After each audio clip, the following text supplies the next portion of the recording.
पुरंजनोपाख्यान सुना रहे हैं नारद जी।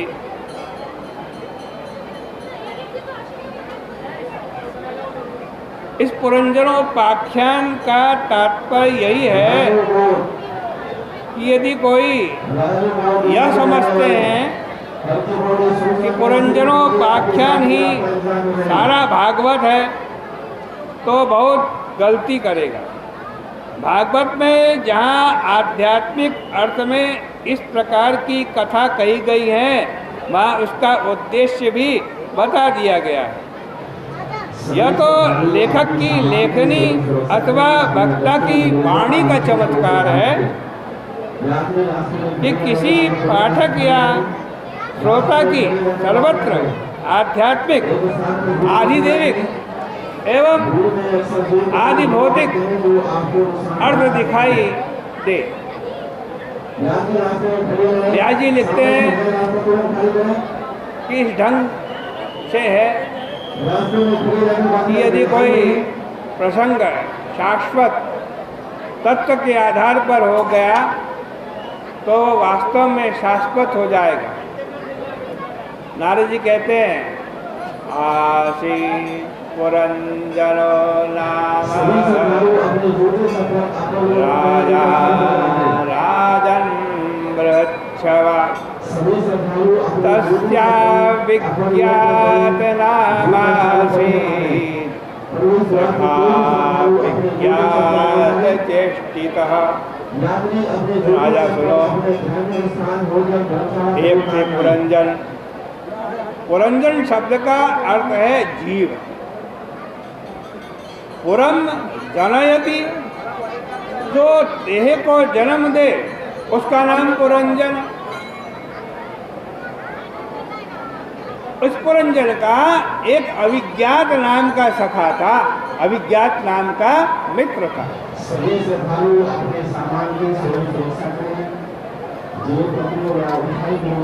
अविज्ञात बने जिसका नाम ही मालूम नहीं। पुरंजन शिकार करने के लिए दुनिया में घूम रहे थे।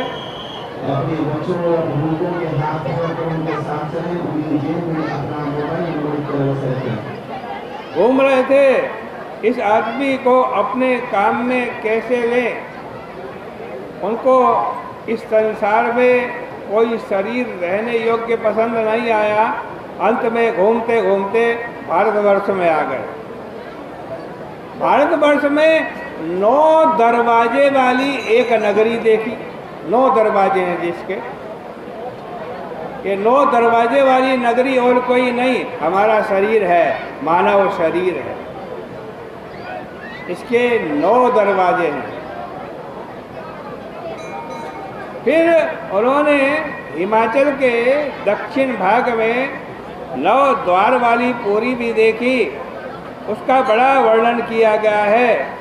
उस नगरी में प्राकार थे, उपवन थे, खाइयाँ बनी हुई थी, घर भी धातु के बने हुए थे, नाना वस्तुएं आज तो सबके घर में होती है। अविज्ञात ईश्वर सबका सखा होता है और पुरंजन जीव सबके घर में बैठा हुआ। पुरंजन ने उस नगरी को, नगरी के बाहर देखा तो नगरी के बाहर उसे एक बहुत सुंदरी प्रमदोत्तमा स्त्री बगीचे में बैठी हुई दिखाई दी। वहाँ वह अपने 10 सेवकों के साथ क्रीड़ा कर रही थी और एक 5 सिर वाला सर्प है जो उसकी रक्षा कर रहा है।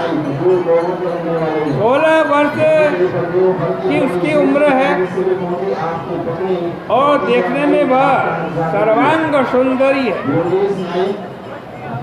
वस्त्राभूषण से युक्त और रुंझन रुंझन करती भी चलती है। उसको देखकर पुरंजन उस पर मोहित हो गया और बोले, देवी तुम कौन हो?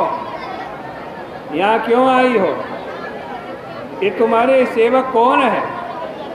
क्या तुम लक्ष्मी हो, सरस्वती हो? लेकिन तुम तो एक मानुषी मालूम पड़ती हो, क्योंकि तुम्हारा चरण धरती को स्पर्श कर रहा है। तुमको देखकर मेरे मन में मनोरथ का, काम का उदय हो गया। जब पुरंजन ने यह बात बताई तो वह